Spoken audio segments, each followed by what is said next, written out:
द्वारपाल की रहस्यमयी परीक्षा। राम राज्य के समय अयोध्या में धर्म, न्याय और सत्य की ध्वजा लहराती थी। लेकिन एक दिन राजमहल के द्वार पर एक अजीब घटना घटी। एक रहस्यमयी द्वारपाल राजमहल के मुख्य द्वार पर एक अनजान द्वारपाल नियुक्त हो गया। किसी ने उसे नियुक्त नहीं किया था, लेकिन वह अपने कर्तव्यों का पालन करता रहा। हर आगंतुक से वह पूछता, क्या तुम सत्यवादी हो?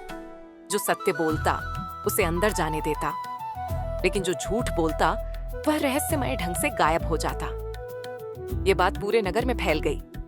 जब श्री राम को यह झांत हुआ तो उन्होंने स्वयं इस रहस्य को जानने का निश्चय किया।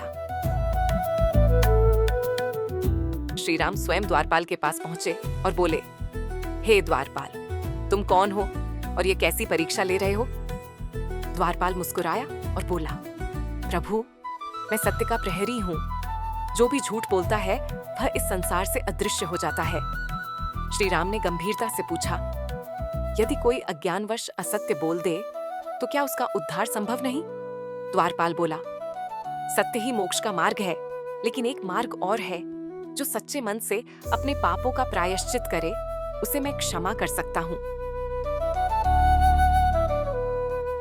उसी समय एक नगरवासी आया जिसने किसी का धन चुरा लिया था। वह डरकर झूठ बोलने लगा। द्वारपाल ने उसे देखते ही कहा, अब तुम इस लोक से अदृश्य हो जाओगे। नगरवासी भयभीत होकर श्री राम के चरणों में गिर पड़ा और रोते हुए बोला, प्रभु, मैंने अपराध किया, लेकिन मैं अब पश्चाताप करता हूँ। क्या मेरा उद्धार संभव है?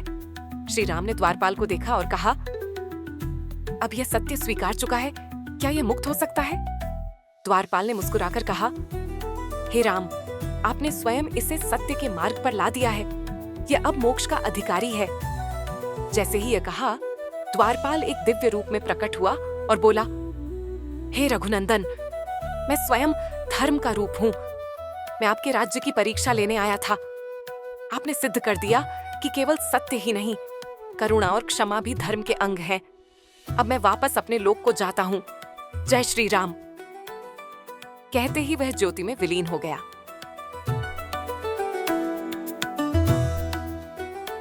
इस कथा से क्या सीखें? सत्य ही धर्म का मूल है, लेकिन करुणा और क्षमा के बिना यह अधूरा है। जो अपने पापों को स्वीकार कर प्रायश्चित करता है वह मोक्ष का अधिकारी बन सकता है। राम राज्य केवल न्याय से नहीं, बल्कि प्रेम और करुणा से भी चलता था।